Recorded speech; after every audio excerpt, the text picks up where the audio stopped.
Brother Auguste is, well, he was introduced earlier, but just to remind you, early this week rather, that he is a manager of the Nature's Indigenous Adventures Incorporated, a family-oriented, or operated, community homestay tourism company in Dominica. For over 40 years, Mr. Auguste has served as a community activist.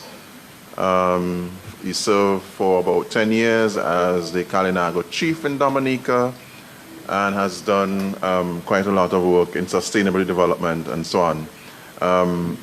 He will present on behalf of his colleagues the experimental reconstruction of the Cayo village at Argyle St. Vincent. We also have presenting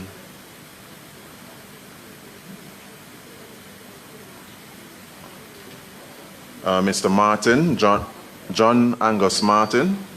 He was here earlier. He's from Grenada. First met him in 2015. Incidentally, today is in fact the 41st anniversary of the what we like to call the Grenada Revolution. And I attended a conference in Grenada around this time 5 years ago and met Dr. Angus. He's currently completing his PhD, so forgive me if I keep saying doctor.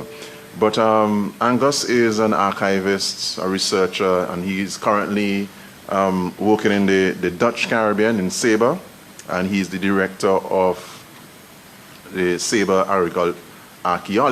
Archaeological Center. He has a BSc in Biological Sciences from SUNY at Stony Brook and a master's degree in agricultural and applied economics and history from Clemson University. He spent 3 years as a Peace Corps volunteer in Sierra Leone in West Africa, where he taught at the Agricultural Institute. He specializes in the history of colonialism and slavery in Grenada, and he's currently, as I said earlier, pursuing a PhD in heritage management in the Faculty of Archaeology at Leiden University in Holland. And his interests are in landscape history and archaeology, and among other things. Our final presenter, Mr. Dalton Charles, is an independent researcher of oral history. He's the executive director of the La Poterie Kalinago Heritage Village, a Kalinago activist in Grenada, and he's currently the director at the Grenada National Museum and responsible for Amerindian artifacts. He's also a member of the Willie Redhead Foundation, an NGO that protects and preserves the built heritage of Grenada. His work has been presented, I think this is very important, in 2010, 2011, Mr. Charles he discovered the first Cayo site, the largest Cayo site settlement to date in the region.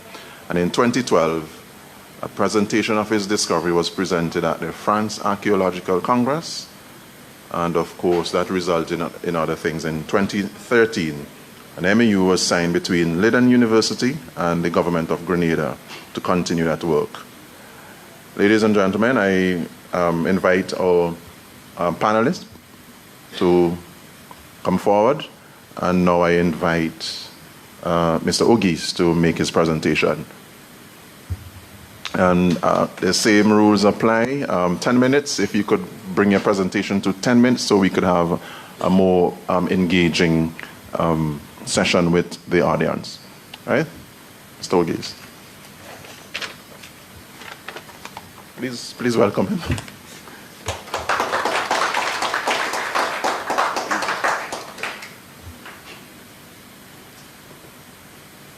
Okay.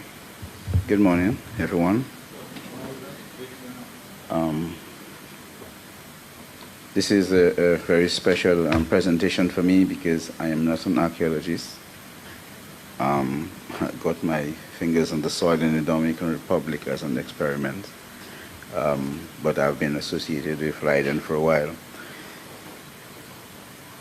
I am looking at the presentation, and I know it's going to be a little beyond 10 minutes, so I'm going to try to run through it. Can I do this again down here? Is it? No. That's it? Good. That's two. Yeah, that's side two. Yeah, that's good. Okay. Today, 20 Cayo sites are known across the Lesser Antilles. This dates back 1250 until the early 17th century. These are located between Grenada and the southern part of Guadeloupe, Basse, and has been found up to St. Croix, Salt River.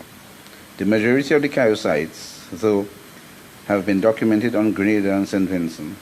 Large excavations in Cayo sites at Argyle, St. Vincent, and La Poterie, Grenada over the last decade have provided novel insights into early colonial Kalinago settlement organizations, burial practices, material culture, and indigenous European interaction. Radiocarbon samples situate the sites between the late 15th and early 17th century. Argyle has a date of AD 1540 to 1620, and the La Poterie in Grenada AD 1430 to 1620.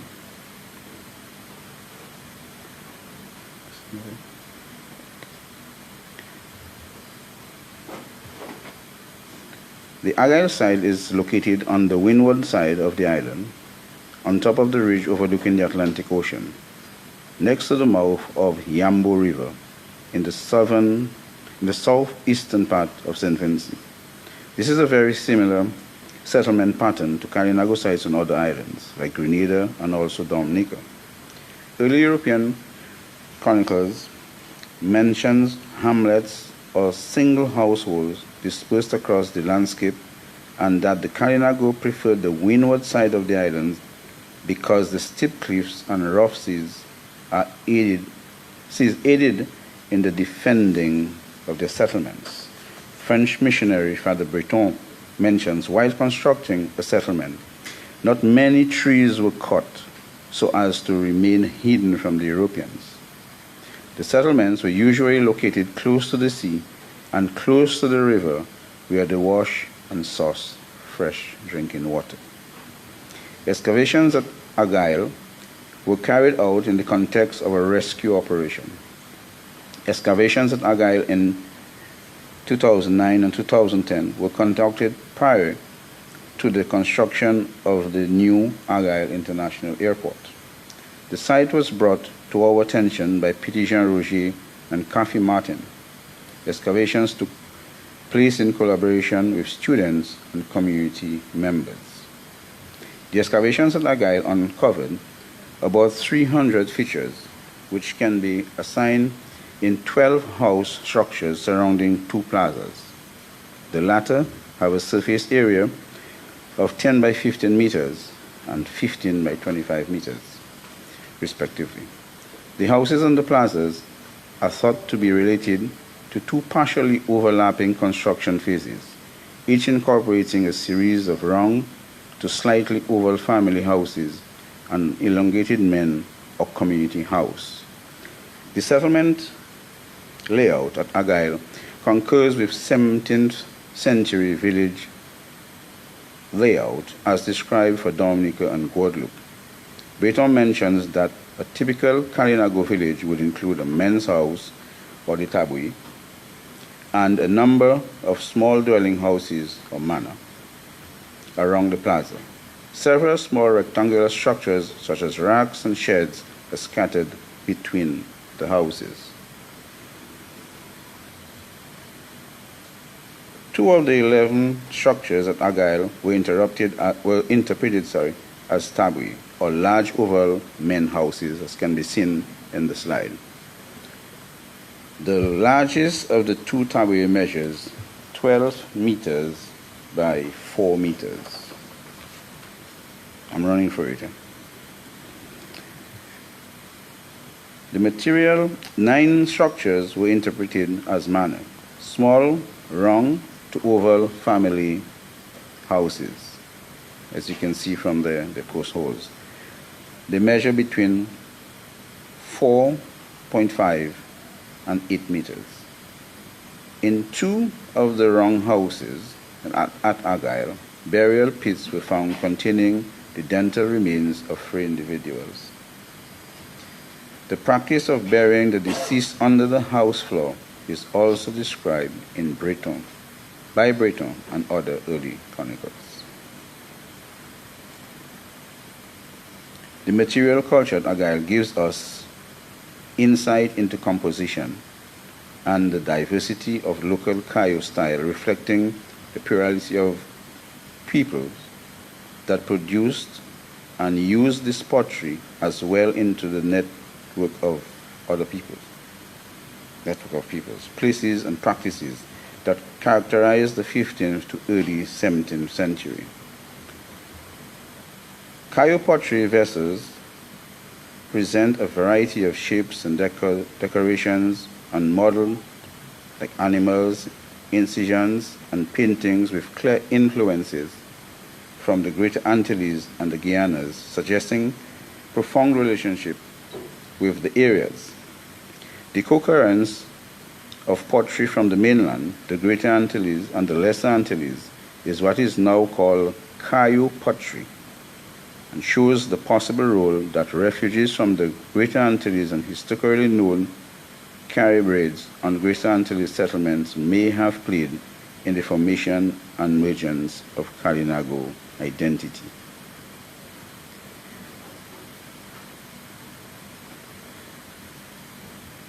I'm just checking to make sure that I'm following the slide according to what I have here. European material shows a mix of European trade wares: beads, gunflint, oval, jars, metal, coins, and glass. It is evident that in the late 16th century, the Kalinago strongholds participated in the complex transatlantic system that started from the combination of new colonial and trade strategies with pre-existing indigenous exchange and alliance networks. In the Lesser Antilles, most of this trade took place with only Spanish ships, and afterwards with French, English, and Dutch, the latter being more active on the shores of the Guianas known as the Wild West as well. Here only the Dutch were able to do permanent factories from the early 16th century onwards. Of special interest are the 2 rim fragments found at Argyle, which were inlaid with small white beads or European seed beads and a perforated European pig tooth. You can see the pig tooth towards the right of the slide that is long. Is it moving? Okay. In January 2016, at the instigation of the Argyle International Airport Development Company Limited, the Ministry of Culture and Tourism, and the St. Vincent and the Grenadines National Trust, we started building the first experimental Kalinago house at Argyle in collaboration with the Garifuna and the Ministry of Agriculture. Throughout 2016, local community members successfully worked on the reconstruction of the Carib village at Argyle with 4 round houses, manors, and 1 large oval structure, the tabouille. Subsequently, it was opened officially in the context of the construction of the Argyle International Airport.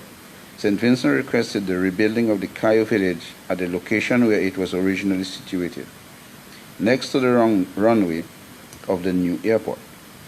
In March 2015, we presented a model of the village made by Eric Leplaisant from France to the Kingstown Library during the Garifuna conference then held on St. Vincent. The first round house was built in an experimental way, using as much as possible stone and shell tools in order to fashion the wood and plant materials employed. The interpretation of the Argyle village layout has considerably benefited from the collaboration and exchange of knowledge with the Garifuna and Kalinago communities in St. Vincent and Dominica. The archaeological data obtained from the excavations were complemented with information from the writings of Father Breton, who gives very detailed description of the various materials used in the construction of the Kalinago, round and oval house structures.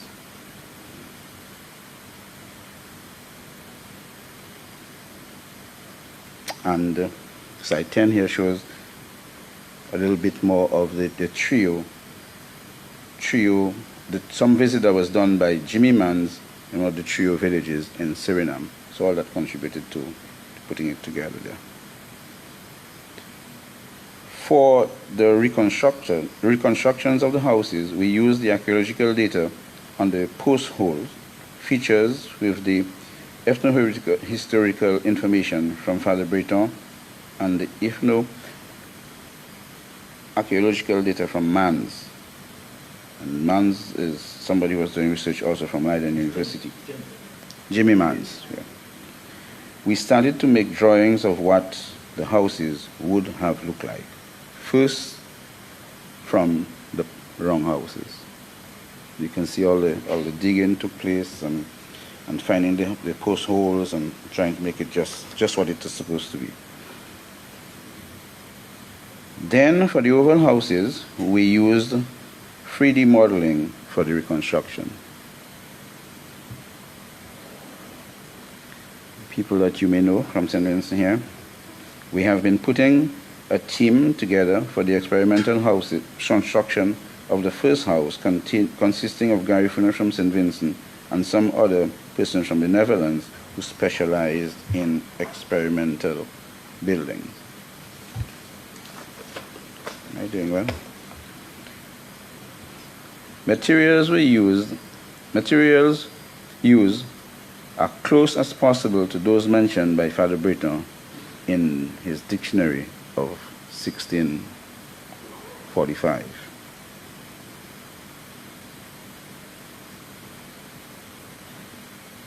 So the village was inaugurated in February 2016 by the Minister of Culture, the Ministry of Tourism of St. Vincent and the Grenadines,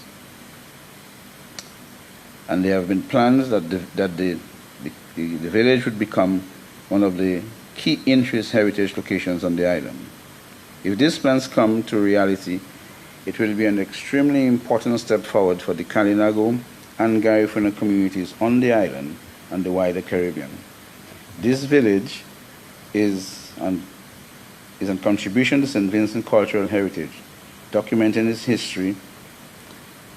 The village of Greggs now build a manor inspired by the Argyle houses on Heroes Day, March 14th, tomorrow, each year, and John Nehru has started a project in that village as well. In La Potre, Grenada, the Kalinago Heritage Village is currently being constructed as a community project by Dalton Charles. Similar plans are ongoing in the Kalinago territory in Dominica. Actual work in the Kalinago territory will be done with the engagement of Kalinago people themselves.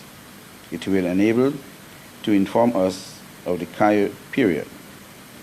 Other benefits, hopefully, is that the Kalinago persons may develop an interest in archaeology and heritage as have already been noticed. Does that one forward? Did it go forward, go backward? Okay, oops. Is it this one? I don't think it's this one. I think it's this one. Okay. The current state of the houses is very bad. And you can see on one side what it looked like, and the recent photos I think we did last year. The houses are rapidly getting destroyed. We understand the cattle are going there and doing their own pit, and some human beings are doing this too. And down here, the question is, what is the future of the Kayo village? And that was a visit that was done in 2019.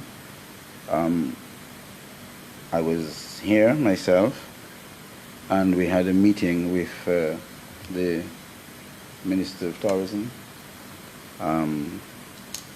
National Trust, I think it is, and we had very interesting meetings about the site, and hopefully there will be follow through as to what will be done. There's a wonderful project showing that other pieces will be added, the parking and some other upgrade. I don't know if I'll visit the site this time, but hopefully something will be done as Professor Hoffman have referred to in the presentation, that it will be so important to have something like that to contribute to the heritage of the first peoples of St. Vincent, and for us also. What is helping us, I can tell you is helping us to do too, is because of the research work that have been done not only at Argyll, but the work that have been done in the Dominican Republic, and have been done in Grenada, and in St. Croix, ongoing in St. Martin, and Saba and the other Dutch West Indies. It is showing evidence that it's showing early evidence of our presence dating back way before Columbus ever thought of coming this way. So it's helping, and we want to use that. We want to use that kind of information in our present day to connect, help us to connect again, so that we can address issues of ourselves, finding ourselves, and being able to move forward as native peoples of the Caribbean. Thank you.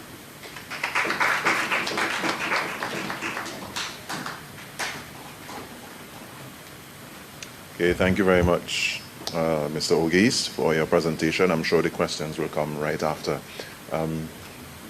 We'll now invite Angus Martin of Grenada to present on behalf of his colleague Tebese Sankatsing. His presentation, co-creating an exhibition on indigenous Caribbean heritage with 12 partner countries.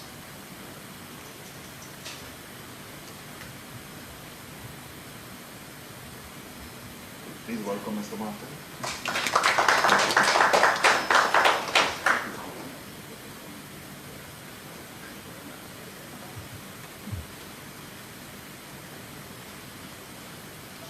Actually, please give that to me. That's fine.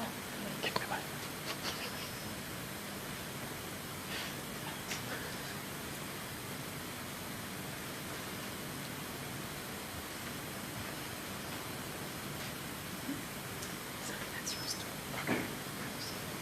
Okay, hello everyone. Good morning. So I am presenting on behalf of my colleague who is currently in Aruba on another project, so she couldn't be here. So I am presenting on the Caribbean Ties exhibition. Caribbean Ties exhibition is part of a larger project called Nexus 1492. It was a 6-year project funded by the European Union, looking at what happened in 1492 and its effects on indigenous peoples across the region, all the way from the islands off of Venezuela all the way up to Cuba. So the idea, the exhibition is based on the research that was done by quite a number of people as part of the Nexus 1492 project. It was probably between 50 and 60 people doing master's degrees, PhDs, postdocs. And one of the coolest things I thought of the project is that it involves so many Caribbean people. Myself being one of them, working on a PhD, looking at aspects of indigenous heritage in Grenada and after as well. So that was really one of the best things. I actually said that the project made me more Caribbean because I got to interact with people from across the Caribbean that I'd never interacted before. People from Cuba, the Dominican Republic, people working in Jamaica, all the way down to Venezuela. So it gave me a much broader perspective of the Caribbean, indigenous heritage across the region, and also provided a better understanding of how migration and the exchange of materials between all of these indigenous groups. I think one of the things for me is looking at heritage today in the heritage in the Caribbean today is that Caribbean peoples, I think we look at it today, we move around in planes and stuff like that. We don't recognize that the Caribbean Sea was actually a highway for people to move around and materials. And that is one of the biggest things of the project, to show how these different groups of people connected with each other, how their material culture intersect with each other, that different people, we see, one of the things we do in the exhibition, we made reproductions of a lot of the artifacts to show different styles, different periods, so that people can get an idea of how these interactions took place and how they influence each other.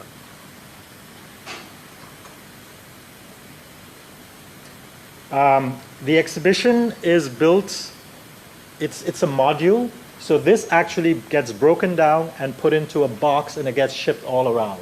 There are 11 of them in the Caribbean right now. St. Vincent does not have its own. The plan is to bring it to St. Vincent. We are working with local people here to bring that exhibition here.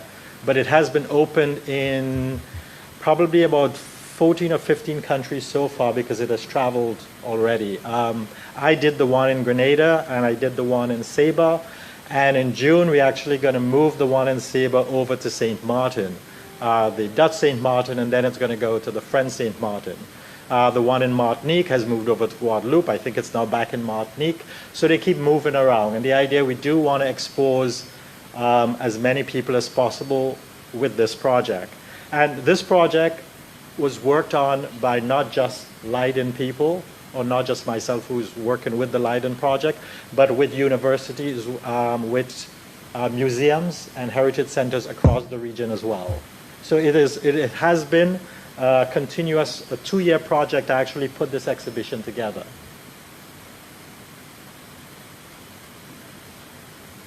Caribbean Ties is a unique exhibition that presents the diversity and complexity that exists in the Caribbean before the arrival of Europeans, and that remains vibrantly present today.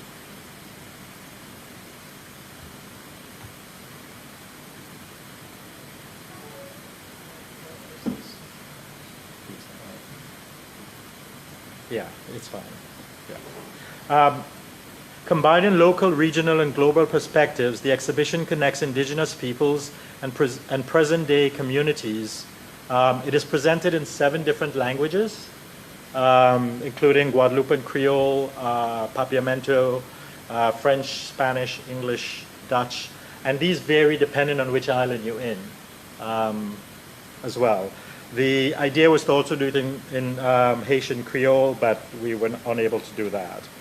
So it's in Aruba, Barbados, Cuba, Dominican Republic, Dominica, Haiti, it's now in Saba, Guadeloupe, Grenada, Suriname, Puerto Rico, Martinique, St. Martin, St. Vincent, Trinidad, and it's going to come here, and also it would travel in Aruba and Bonaire as well. So this is what the pieces look like in putting this together. And the idea of the design is like a roundhouse, the idea, but this can be broken up in many different sections to fit the space that it's in. For example, in Saba, our space is not that big, so we actually have 3 pieces in one place, and then we have another one in another space. So it all depends on the space you have, but it can, because of its modular nature, it can fit into multiple spaces. Indigenous heritage, partners have contributed to the common narrative that will be presented internationally and adapt the exhibition for a local perspective. So when it comes to St. Vincent, we will use material from St. Vincent, some of the artifacts that the National Trust has. So we will use material from Argyll to incorporate in that. So the exhibition has a local aspect to it, not just the Caribbean-wide aspect to it, so that people can figure out how St. Vincent fit into the larger issue of migration and material exchange across the region.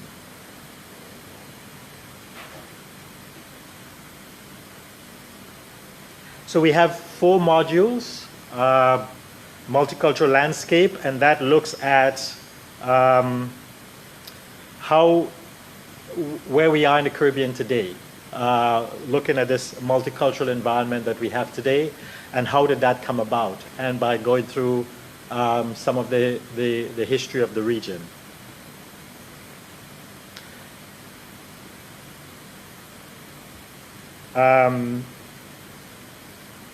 One of the things we try to do is to get people to show the diversity of peoples across the region as a result of this, what happened after 1492. This is some of the pottery, and I said these are all reproductions. We allow people to touch them because we do want an interactive environment, especially with children, school children that come to visit. We have other interactive things as well. Tribal migration and exchange is another module looking at how these communities interacted again.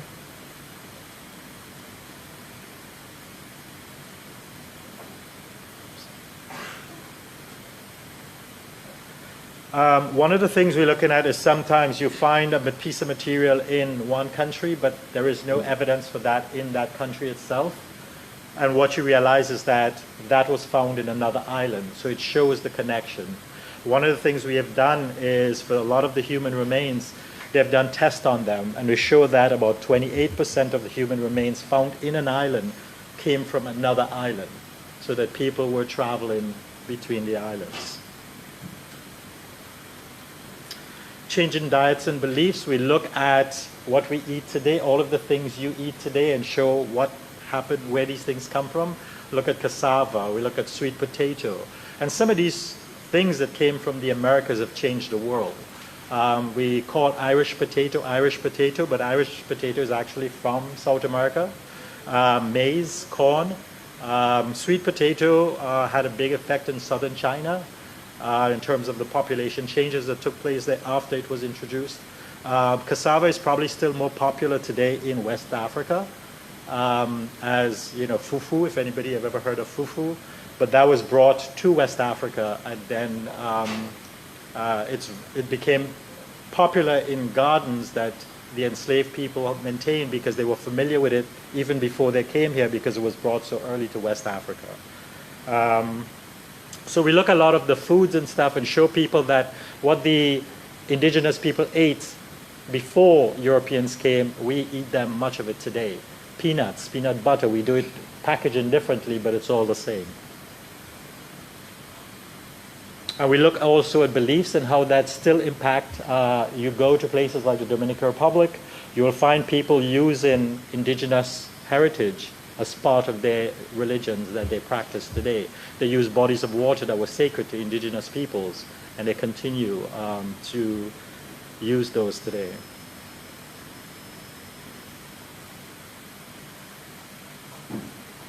The future of the past looks at where we are today in terms of the belief of the indigenous peoples today. That is something that's changed. Indigenous people today have always, I guess we've always thought that indigenous peoples were extinct. That is something you see in the narrative of extinction throughout the region. In Grenada, we have the famous Sotez, Lipa's Hill. And if you go to Lipa's Hill today, there is a monument there which has a lot of incorrect information on it, but it says this was where the last Kalinago jumped off the cliff. We do know, because we have census data from the French that actually shows that there were Kalinago people in Grenada all the way up into the 1735 when they stopped recording them as a separate group. So we know that that information is incorrect. The data is also wrong, and the site where it is could also be wrong. But that's another story. But that is the general narrative we have of extinction throughout the region. But we, of course, know that is incorrect. And more you find groups, even in places in the Greater Antilles, that are reaffirming their indigenous heritage. So that's what the future of the past looks like.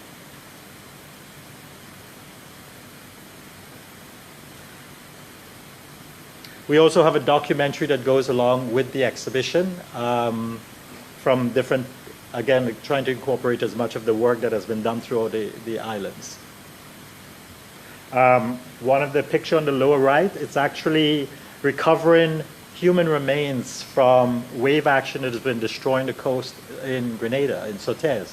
Actually, it's the same site where the Leapers Hill site is. This has been going on for 2 years now, and nothing has been done about it. Speaking of this would have been a good thing for climate change, showing the damage that is being caused to the environment, but also of indigenous heritage sites. 2018, we had these human remains were recovered, and it's now happening again. Human remains are just being washed into the sea, and the government has not taken any action to do it, either as a sign of respect for human remains or even as a heritage.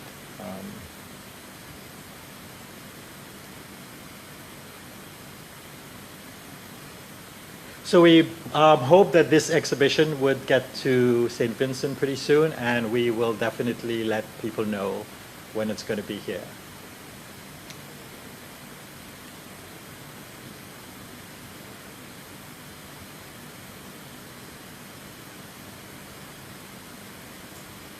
Thank you very much.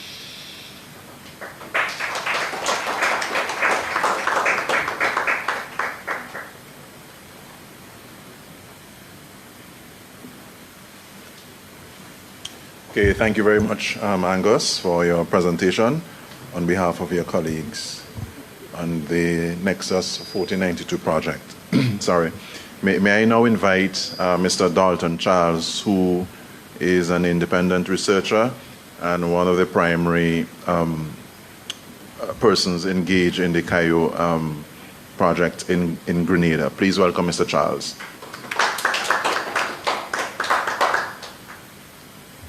I'm happy to be here. Thanks for the opportunity from the Garifuna Foundation of St. Vincent. Greetings from Grenada, and special greetings to everybody in the room. I'm a Kalinago descendant from the community of La Poterie, Grenada. My parents is African. I'm speaking from an oral perspective that was handed down from my grandmother. And growing up in the community of La Poterie, one of the poorest communities in Grenada, it bothered me because for years I was not living in the community of La Poterie. So when I went back to La Poterie and I saw the poverty, my first question is, what was the causation of that poverty? And in questioning the causation of the poverty, I realized the oral history that my grandmother told me was one of the key factors of the poverty. So I wrote a document. It was fiercely critiqued by the archaeologists, the sociologists, everybody. It was critiqued because I had no physical evidence. The only real evidence I had was a piece of land handed down to me by my grandmother that tells the whole history of my generation. That goes back way beyond 1492. And I'm African. That I have the receipt for that land that my grandmother would have inherited from her grandmother. And that grandmother inherited from her grandmother. And I can date back in the cemetery in that piece of land 7 generations. That goes beyond more than 700 years. So with all that evidence, yet my theory was disputed. And I remember an academic in Grenada, you look at me, say, Dalton, best you write a fiction with your information. So I look at the European history. There is a French documentation that they documented a piece of history on La Poterie. Never mentioned the name of La Poterie. They mentioned the Capistère. So I look at old geography and I question the description and the geographical explanation that the French gave. And lo and behold, is the same village named La Poterie. So that was the documentation on the French. And there's that colorful history of La Poterie written by the French. Unknowing to the community of La Poterie, I was so happy. So I went to the older members of the family in La Poterie and I asked them, what do you know about our heritage? Not knowing what my grandmother told me, they all related some of the same facts that my grandmother told me. So I then presented that information to Dr. Petijo. Took him to a particular site in La Poterie, because all those different communities in La Poterie relates to a name of our ancestors. You have Punun, you have Farogi, and all the different names goes back to the 7th generation, which is amazing to me. Dr. Petijo looked at me and he said, Dalton, if you want to discover Kalinago artifacts in La Poterie, you better change your mind, go to pearls. So it took me 7 years. If you remember in 2009, there was a serious drought in the region. And in 2010, 2011, a lot of rain started falling. So when the rain started to fall, the same area where Farogi was occupying, we had a landslide. And in that landslide, I discovered a bone. I was so happy. I said, yes, I discovered my archaeological evidence. The next day, a landslide come larger. And I went through the landslide, and I discovered one of the oldest Spanish coins to date.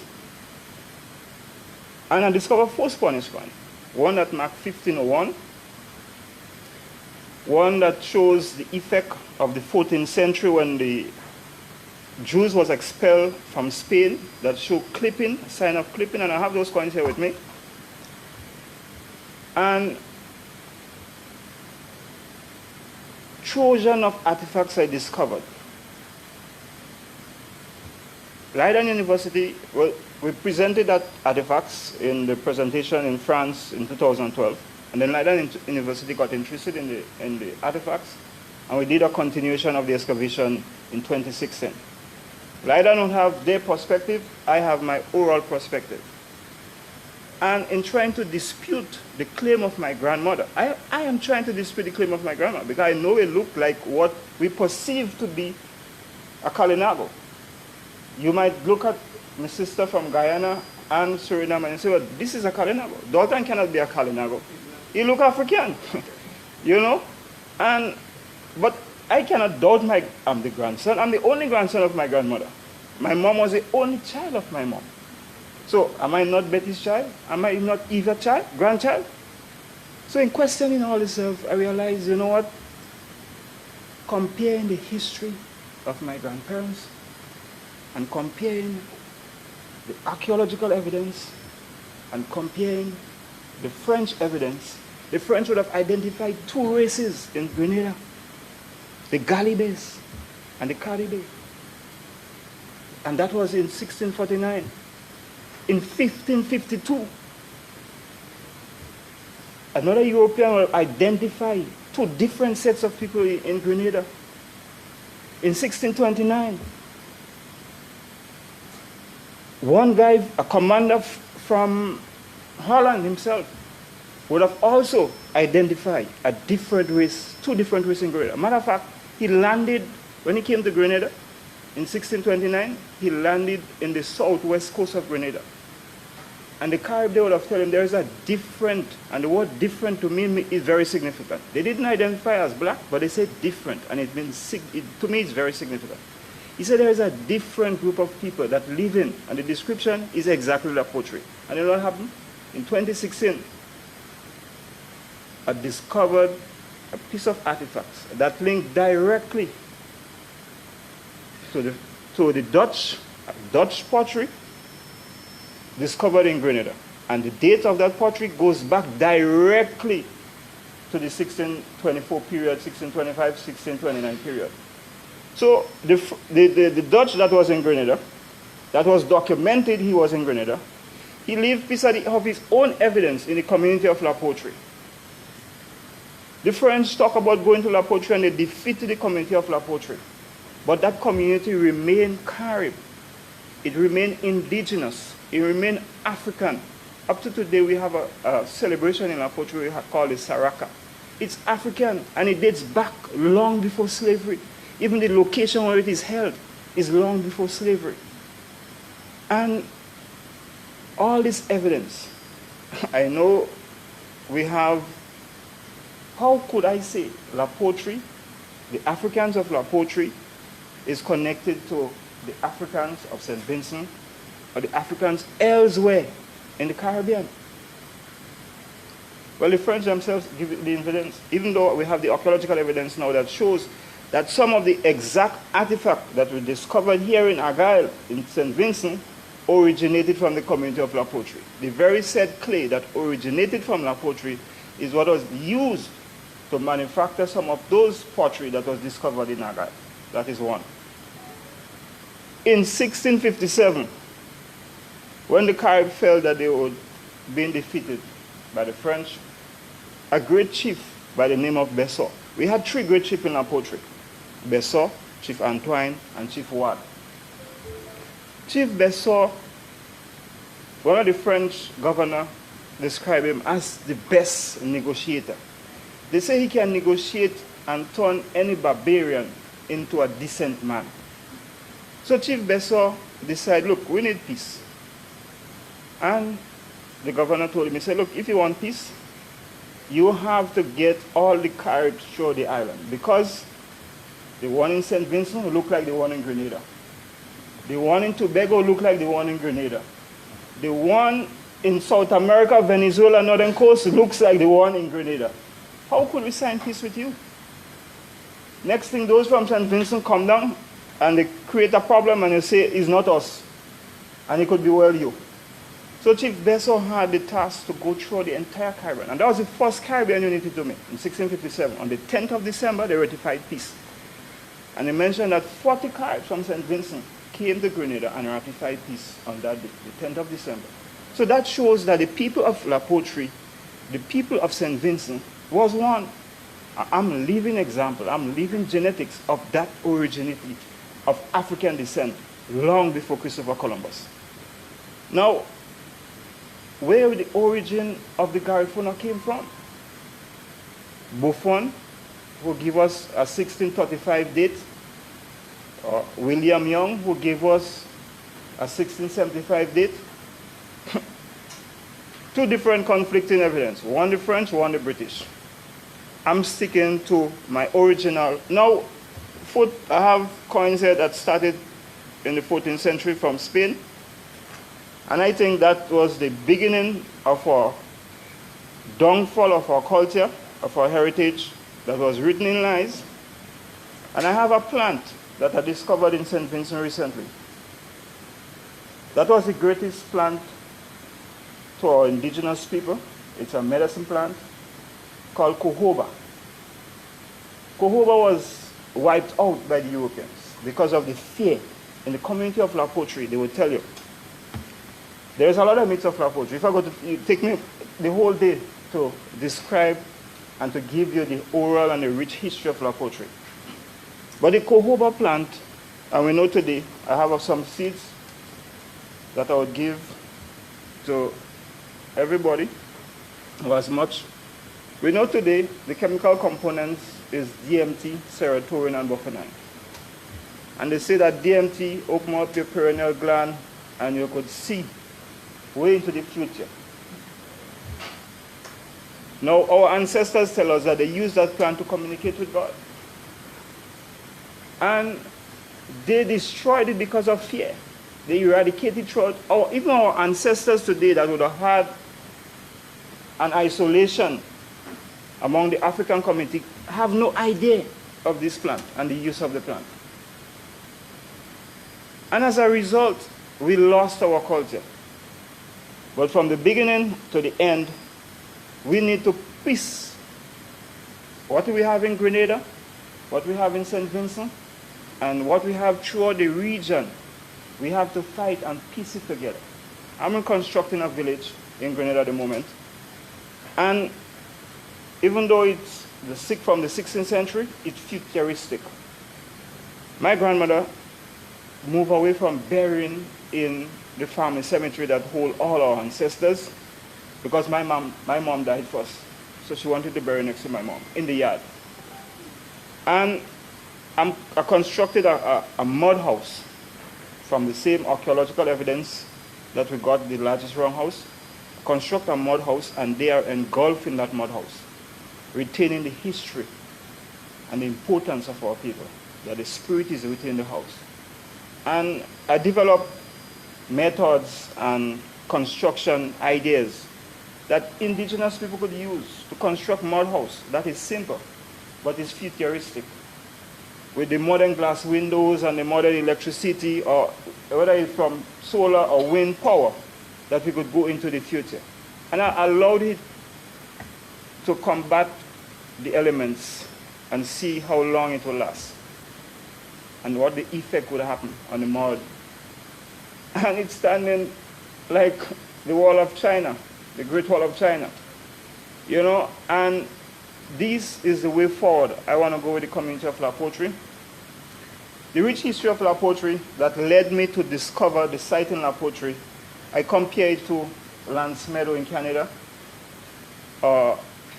where the oral story was told of the Viking, and then they discovered the artifacts, and they reconstructed the village, and they're now recognized by UNESCO as a World Heritage Site. Just the same way how the Garifuna people in Belize, or the Garifuna community on a whole, is recognized by UN as a masterpiece of oral history. Dear to my heart, the oral history of La Poterie as a masterpiece of history that led me to that discovery. And I could have seen the results and why they kept the community poor. Now, next to the community, there is an estate, Rivantoine Estate. Rivantoine Estate is as is from since the day of slavery. It is functioning as is as to the day of slavery. And one of the reasons why, because the labor force from the community of La Poterie is what propelled that estate. And look at the trend as to why.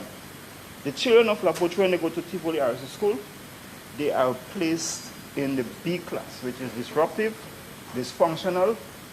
So maybe 0.1% would end up in secondary school. When they end up in secondary school, 0.1% would end up in Form 5. Maybe I was not placed in that because my mom was a businesswoman. They look at social strata, I don't know. And as a result, they have no alternative but to go to work on that estate.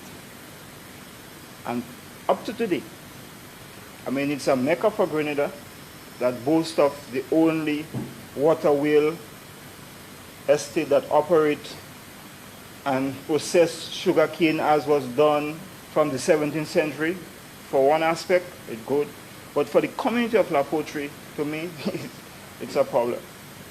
And it shows how the community was controlled by the church. It shows how the community was sanctioned because of its origin. And it keeps our history from the wider public. Because Grenada is been told that, or Grenadians have been told that all Caribs disappeared from the island as a result of Sotes. And I'm glad Angus is coming on board to say that Sotes is one of the greatest lies that was told to Grenadians. And the whole incident of the Sotes have a different perspective. Even me and Dr. Pitija, we discussed it, and they are all coming on board with my idea. And not my idea, my thesis. As a matter of fact, is the facts based on our oral history. Because my grandmother have told me that there is a point in La Poterie called Artist Point. And she said that the French was so feared, there was a special stone in La Poterie. And the French was so scared of that stone, they came, they chained it up, and they threw it over that point. Now I investigate every aspect. In La Poterie, they also have a lake, Rivantoine Lake. The oral history tells us that it was created by a meteorite. Although me and other geologists have dispute, and we're still ongoing. But I discovered special stone in the area. They're all magnetic. They're not heavy, that we could say it's a meteorite, but they contain a lot of foreign elements that could be classified as. So I decided to investigate one of the stones. I melt one of the stone, it transforms into a different material, look as obsidian. Matter of fact, I gave a few of the scientists, they claim to be obsidian, but I know I transformed that stone to look like obsidian.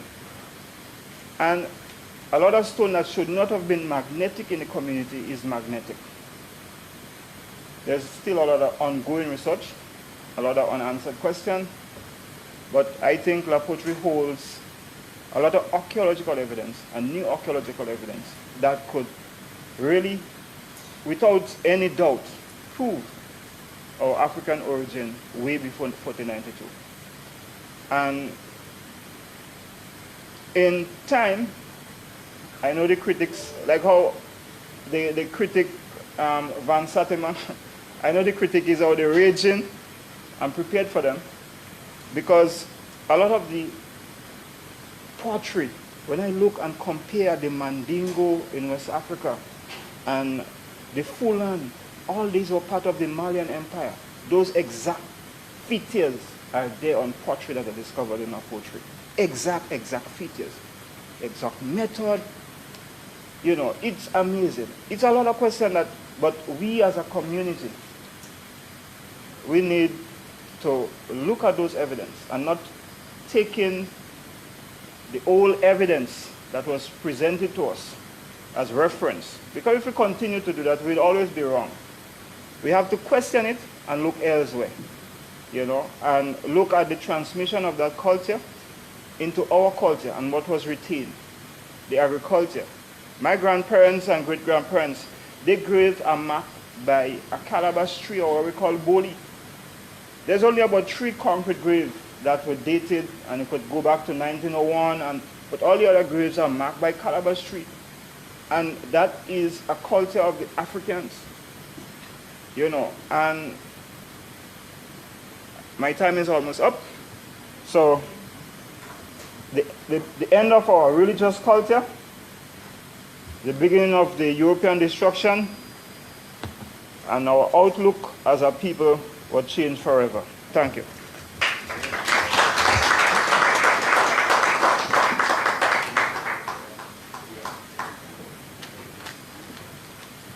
Okay, thank you very much, Mr. Charles. And let us give the panel another round of applause.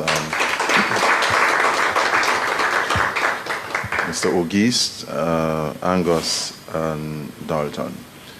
We have just a few minutes, just about 4 or 5 minutes to any questions, any burning questions that you have. You could ask them now, and then we will close this session. Okay, Brother Fergus, Sister Clark Palmer, and yes. So quickly, please, Brother Fergus. I want to respond to my brother here, Augustine, the brother Hope, the brother from Dominica. Okay. No, he's here. Auguste, brother. My word, when you come to each other this conference, my theme is, and my topic is that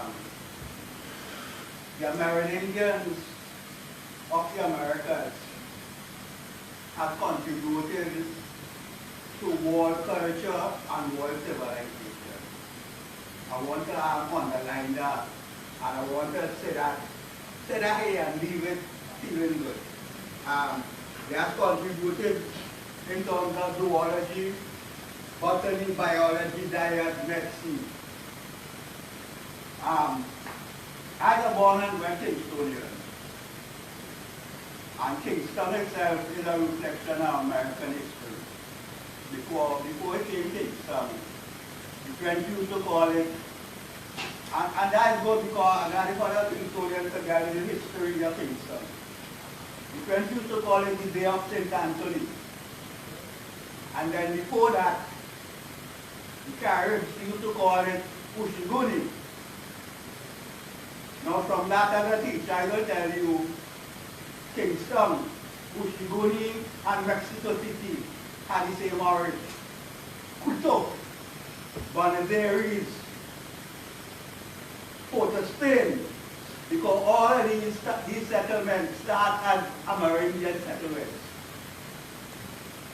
So I want to show you that prehistory is still with us today. Okay. I can highlight a lot. People don't see it. Avocado here come from the American Indian. It's American culture gen. So, underlining my point, they have contributed to world culture and civilization. Okay. Half of the states in the USA, and that is very important for teachers because people say how to teach Garifuna, they are teaching two languages. Half the states in the USA is the name come from the American Indian. Okay. Thank you. Two languages, American Indian language, is still speak nationally in the Americas. In Paraguay, they still speak Guarani. And in Bolivia, they still have, so we're showing the importance. You cannot study American demography or anthropology without studying the American Indian. They want me to accept that. Yes. Thank you, Brother Fergus. We'll have to cut you there. Sorry. Sister Clark Palmer, and then we should bring... we haven't had any comments at all or questions from our teachers in training. So please, I will make them at least one. But Clark Palmer, quickly.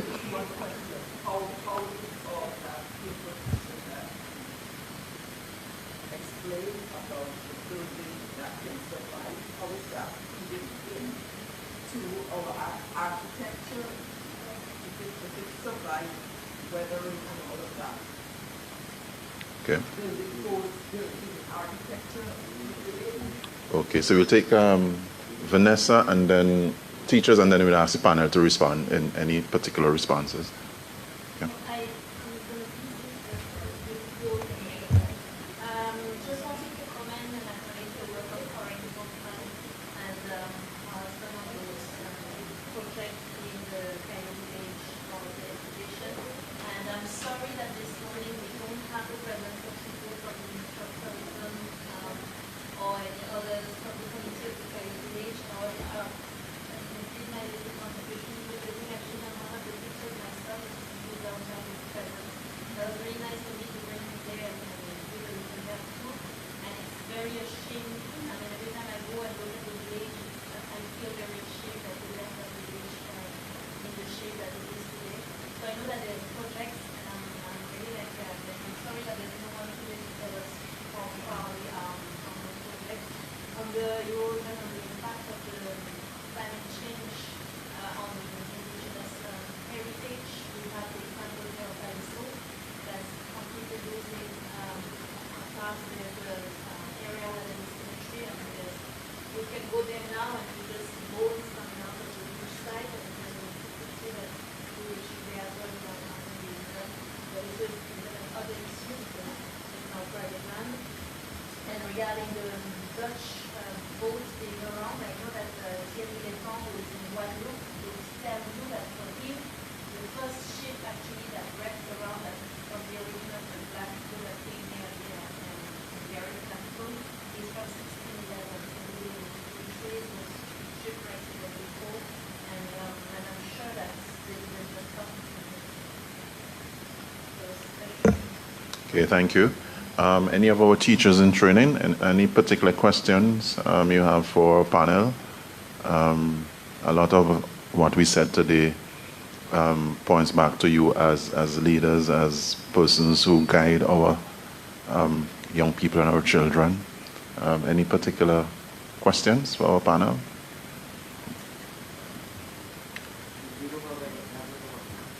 Sorry? Okay, quickly, thank you.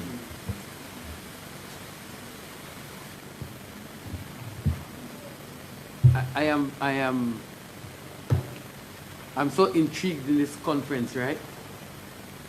And my brother from Grenada has also sealed something that I was told by an ancestor. They're gone, and in our culture, where I consider it blessed. Others may see it differently, but at least we have the opportunity to dialogue with our ancestors.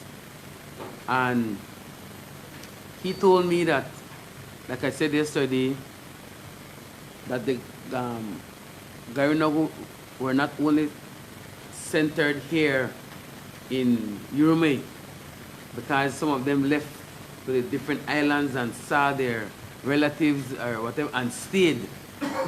So when you are talking about that and what you have been able to bring forth as evidence, then I was telling my brother from Belize that he's just sealing what the ancestor explained to me. So we have a lot of story to tell, and we have a lot of corrections to do for, about what we have been told and made to believe. So, thank you. Okay, thank you very much, dear sister. Ladies and gentlemen, it is, we are... I want to make one small point before you. One small point. 30 seconds. I want, with the Caribs, I want to make this point because we just talk about general specific. The Caribs was accused of cannibalism. Yes. We just call the Eskimos. But the Eskimos do not call themselves the Eskimos. The Eskimos call themselves the Inuits. The Eskimo, so I come into the question that we have in Native American studies, name calling. Because the Massachusetts tell the Europeans that we just call them the Eskimos. Eat of Rami. And the name sticks. Yes, everybody know them as the Eskimos. But no, they don't call themselves the Eskimos. Yes. And the same go for the Caribs. Everybody know them as the Caribs, but the Caribs is the Caribs. I just want to make that point, name calling. Yes. Which is very important in Native American studies, onomastic, the scientific names. Yes. Name calling. Okay, thank you very much. Yes, thank you. Ladies and gentlemen, we are now 16 minutes after 12. We have done reasonably well, but we are 16 minutes into our lunch break. I want to simply say thanks to all our presenters, Dr. Welsh, Dr. Adrian Fraser, Dr. Finneran, and Angus Martin of Grenada working in Sabre, our brother Dalton Charles for his work in Grenada, and of course, Brother Auguste in Dominica. I thank you for your questions and for your comments, and I suppose part of this conversation, as Clark Palmer sort of lamented this morning, has to take us somewhere. And one of the places it could take us is to begin to look at how these conversations over the last 7 years could inform curriculum, could inform policy and practice, not just in the formal sense, but as was said, in terms of how do we make this come alive in our streets, in our homes, in our corridors of power. And I think as an employee of the University of the West Indies, I think I'll be interested in that kind of work as well. Not just the papers being in the academy and in our libraries, but how do they inform what we do? And I think if we could begin to think like that and to make the connections, as is evidence here today, with Grenada, with St. Vincent, with Dominica, with Belize, with Venezuela, with our friends in the north, I think our friends across the Atlantic, it will do us some good. And I think for me that is one way in which we could begin to put some of what we have done here, and particularly what we have done over the last 7 years with these conversations to inform our practice. I had a few questions, but perhaps this is not the forum. I want to thank you for being a good audience. And those of you who are listening and watching, thank you. Sorry couldn't take your questions and comments. I now turn you over to committee member Sister Zola.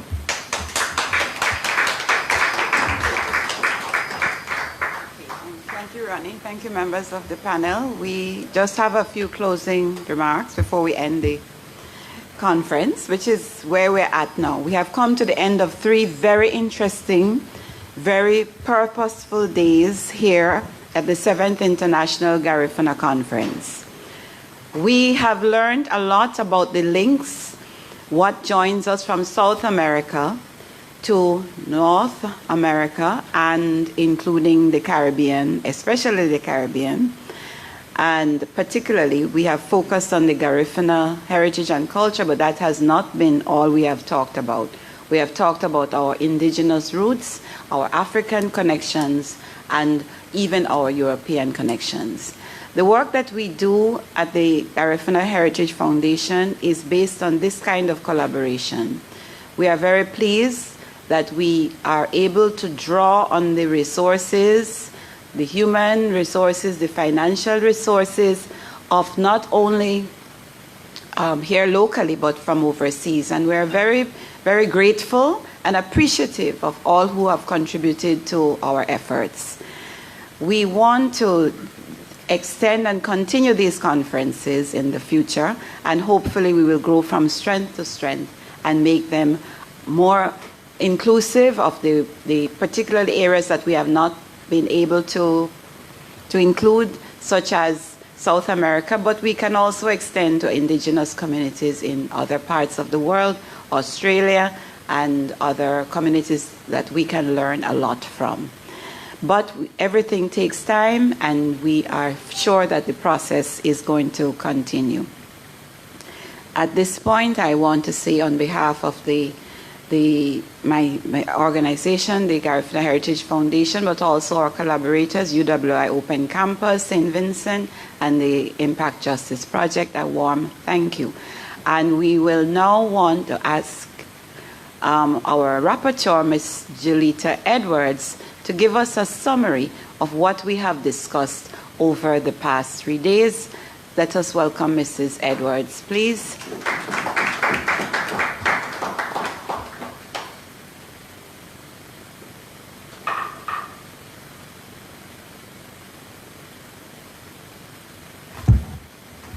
Good day.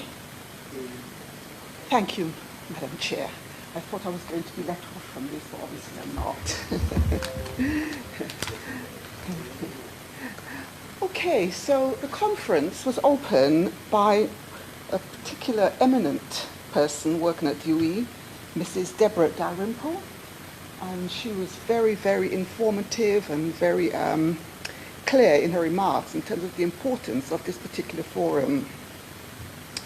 She outlined the developments that the foundations have made to date and acknowledged the various sponsors that have actually made this forum possible.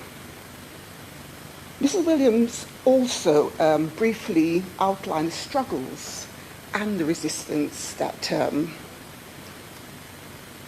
the Garifuna people have actually encountered to date. But this was actually taken up more so by Mr. Darky Williams. Is that right? Do I pronounce the name, Darky? Yes.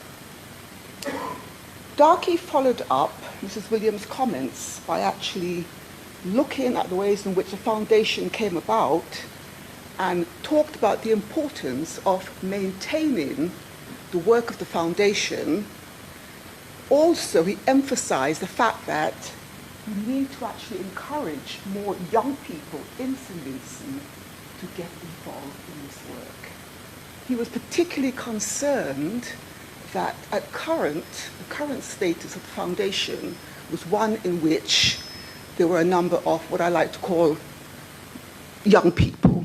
So we need more of you old persons who are currently in the audience today as teacher trainers to actually consider the importance of this foundation as part of our national heritage and our culture in St. Vincent. Okay, so Following Mr. Darky Williams, the next speaker was the Honourable Minister, Mr. Jimmy Prince. Minister Prince was very enthusiastic in his comments and remarks.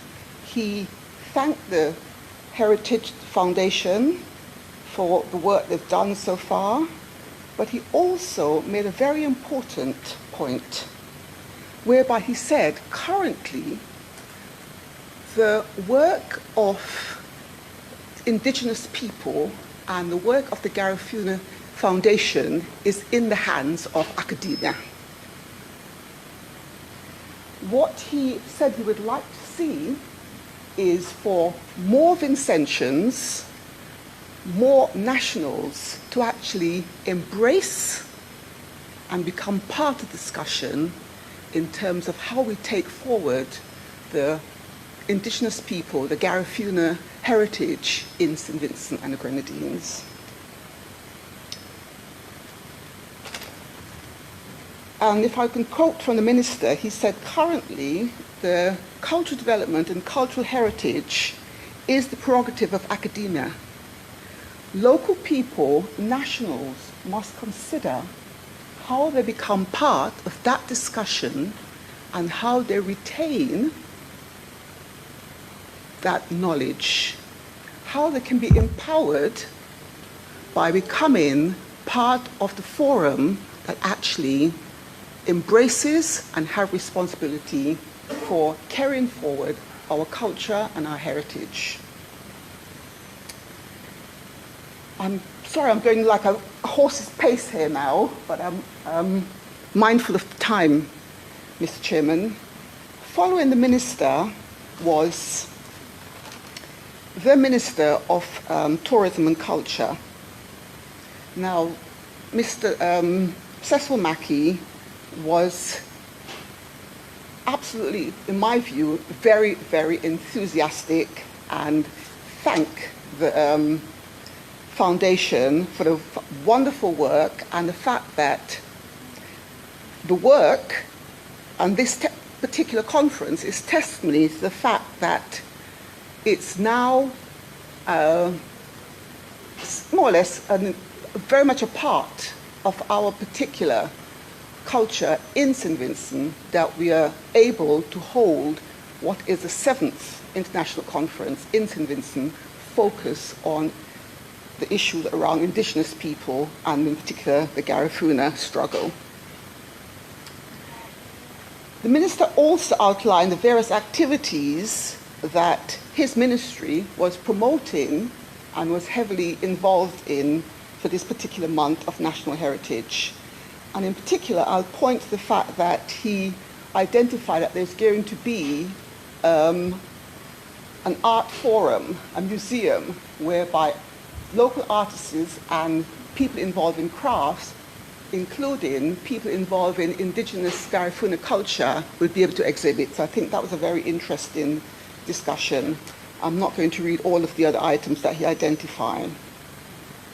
Day one was also a forum whereby an eminent professor, historian at UE, Dr. Cleve Scott, actually gave a presentation. Dr. Cleve touched on the banishment, what he liked to term the banishment of the Garifuna people to Belize.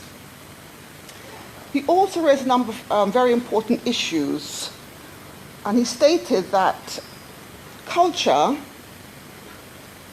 transfer is a process that is natural and occurring, and there are current discussions within the Garifuna and indigenous people as to who is a Garifuna, who is an indigenous person.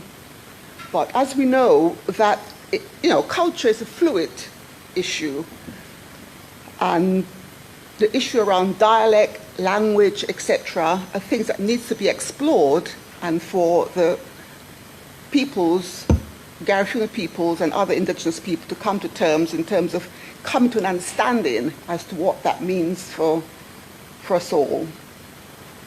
He raised an issue which he asks, will the category Garifuna be included in the next census in SVG? I think that was a very pertinent issue that he raised. He also raised the question, how will the Garifuna heritage be secured and sustained? And I think that this is a real question that the people here presenting, the people in academia, etc., need to really take on board. We had a break for lunch. Day one, the afternoon, we had a very, very interesting and various sessions around the issue of climate change. We heard from a number of countries, including Guyana. And for me, Guyana was particularly interesting in the sense that I once had the privilege of working for the European Union and had visited Ericoma, the Peloponnese area in Guyana, and it was very, close to me, just hearing what was happening in Guyana currently. What we learned was that communities are coming together in Guyana, and in particular, using the 1996 Ericoma Act, more young people are now involved in trying to reclaim and revive their culture. We also learned from Guyana that there was a tremendous use of new technology. And I think that's very heartening. Guyana posed the issue and the question how to monitor the work being carried out in communities and how to ensure and mobilize the young to take responsibility for that work. Again, I think you as presenters, etc., need to consider that, and I think perhaps the foundation also needs to take that on board. We also had a very interesting presentation by Dominica. Mr. Augusti, am I pronouncing that correctly? Auguste. And I was actually in the Caribbean in 2017 when the Hurricane Maria, landed in Dominica. So I actually had it was very emotional for me to actually go back to that time and to hear about how it has impacted in Dominica and the challenges around climate change in Dominica. The work of the Calilingo in Dominica, I think, is very interesting. I've actually worked with the previous Carib chief there. So I know there is territory actually, and this was made very clear, identified as Calilingo Carib territory. And it was quite interesting to hear from Mr. Agosti how efforts, despite the hurricane, were being made to try and revive the community and go back to some of the indigenous roots that were previously there. But clearly there was loss, but also through the efforts of the World Bank and other donors, the community is now rebuilding itself and going forward. I'm really mindful of the fact that I'm kind of like speaking at a really fast pace here. Belize was also very interesting, and the presenter, Mr. Castillo, focused on the work of the Garifuna Foundation there, but also looking at the impact that government was having on indigenous people. The issue of the Saragossa, that horrible seaweed, and how that has impacted on communities. But also, again, what was very heartening was the work, the tremendous work being done with communities and young people to begin to open a discussion with the national government, with themselves, as to how to go forward.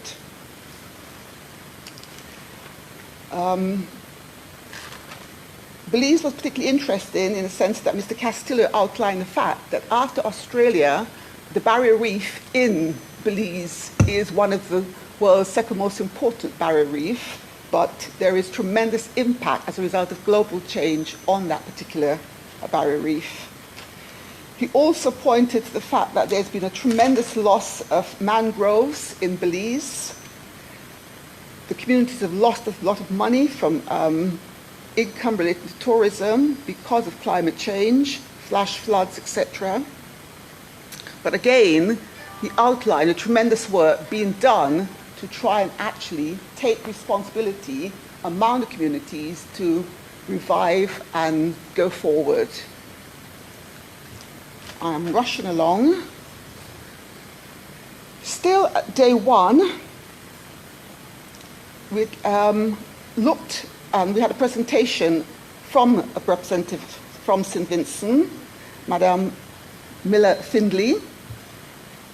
Madame Findley looked very closely at some of the practices and the policies currently in place by government in St. Vincent. Also, she examined the work being done in the Greg's community with the indigenous population there. It was heartening to know that and to hear that St. Vincent government is actively involved in a number of practices to try and stem climate change. But also, it was a little bit disheartening to hear that the Greg's community of indigenous people, the Garifuna, in that part of the country, were facing some real challenges, and the issue was how to actually assist those persons to move forward. Okay, if I have a look at the program, and I apologize to all the presenters here, but I'm mindful of time. Day two, we also looked at the issue of heritage tourism, language and indigenous cultures. And all I'd say at this point is that we had a number of very lively, interesting and informative presentation.